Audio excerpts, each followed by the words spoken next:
You can name some places you skated in Davis or your favorite places in Davis to skate. I mean, one of them I just went back to Woodstock's Pizza when we got into town the other night, and was reminded of the library that was right there, and that was a That's big right. spot. And That's right. and the funniest thing was.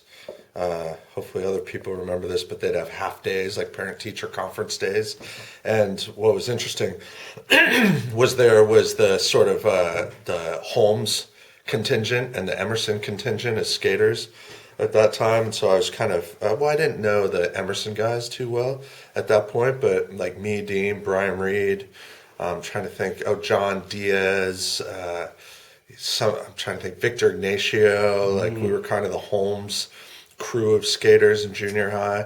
Skate with Kevin Kaloff, Okay, yeah, exactly. Guy Chapman. Yeah, that's right, exactly. So would skate with all those guys, but we didn't know the Emerson guys because we were just still too young to get around town on our own. But what was great was on these parent-teacher days when they were half days, you'd go downtown to the library, Woodstocks, you play video games, waste all your $5 that you somehow scavenged together.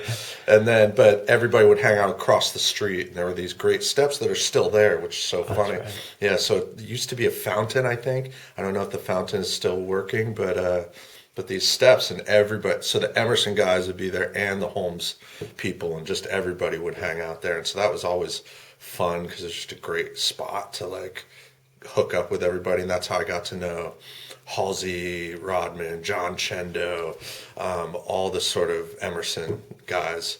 So that was great. And then, we'd hang out at the Safeway curbs, Davis High, where everybody went for lunch. And Oh, that's right. yeah. The Aggie Liquor Crew. Oh, the Aggie Liquor curbs. That's yeah, right. were great. Yeah.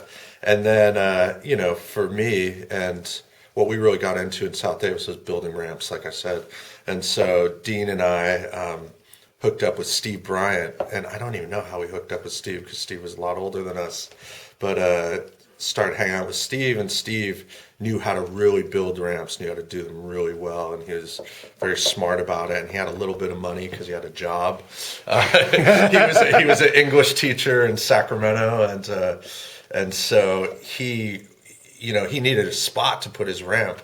And so Dean's dad had this farm further out in South Davis, and Dean's dad, I want to give major props to him, actually. I was just talking with someone about all this and growing up, and I never really thought about how cool that was of Dean's dad to be like, hey, sure, go ahead, build a 12-foot high, 36-foot wide ramp on my farmland. And he was like, go for it. And Dean's dad was, he didn't know that much English, I don't think. He was pretty much spoke Japanese only, so he didn't say that much when I would, meet him, but he was always so cool. And again, I think about what a huge influence his dad had on my life, because that ramp had a massive influence on my life, just huge. The availability.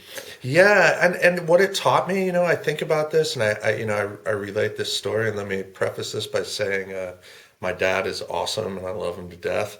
But I remember my dad, the summer we built that ramp, and just giving me such shit about like, get a job, you got to get a job, go work at McDonald's or whatever. And I, pushed back so hard. And what my dad didn't realize is like, we had a full-time job, and that full-time job was building that ramp. That thing was a beast, and it was professionally made. And like what that taught me so much was like, first of all, just about building, and then also being responsible about it, getting it done.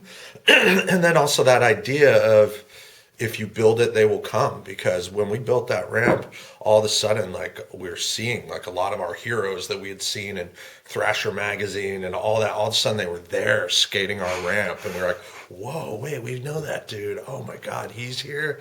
That is amazing. So just taught me like so much just about life, and about the idea of, if you really put your mind to something, you can make it happen. And if you're really passionate about it, much more than any shitty food service job ever taught me, So of course that was like awesome. Those ramps were great. We also had further out, I don't know if you ever went to the double spine ramp, our mini animal chin ramp out there.